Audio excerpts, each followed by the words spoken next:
What he meant by calling it revisionist Russia? Revisionist Russia? Yeah, what does that mean? Well, the secretary? Yeah, Secretary Hagel. I think what he's referring to there is that that there appears to be in their intentions and their motives a calling back to the glory days of the Soviet Union. He also used that phrase, that its army, meaning Russia's army, on NATO's doorstep. Why is that?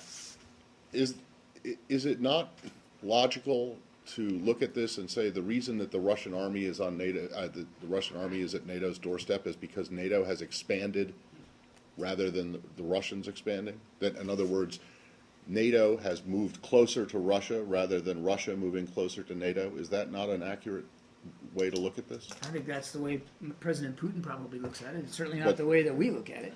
You don't think that NATO has expanded eastward toward Russia? NATO has expanded, Okay. and the expansion has been a good thing for... So the reason that the Russian army is at NATO's doorstep is not the fault of the Russian army, it's not the Russian army that's done it. It's NATO has moved closer to, moved east. I'm pretty sure it wasn't NATO who was ordering, upwards of 15 battalion tactical groups to within 10 kilometers of the border with Ukraine. And I'm pretty sure it wasn't NATO who put little green men inside Ukraine to destabilize eastern states. I'm pretty sure that Ukraine is not a member of NATO. So unless that's changed, it's not changed. But I'm pretty sure the movement by Russia is Russia's decision. If NATO has moved east, the reason that the Russian army is closer or on NATO's doorstep is because NATO moved. NATO is not an anti-Russia alliance. NATO is a security alliance.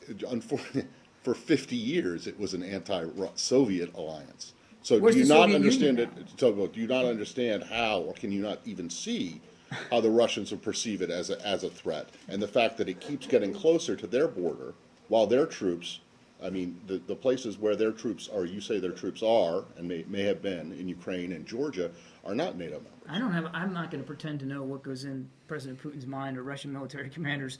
I mean, I barely got a history degree at the University of South Florida. Right. What I can tell you is that NATO is a defensive alliance. It remains a defensive alliance. Fair enough, but it has moved east. Correct?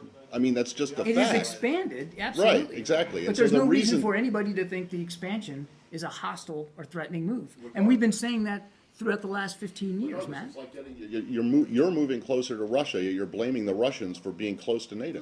No. That's exactly what Hagel said. We're blaming the Russians for violating the territorial integrity of Ukraine and destabilizing the security situation inside Europe. Which is not a NATO member. I see other countries feel threatened that are NATO members.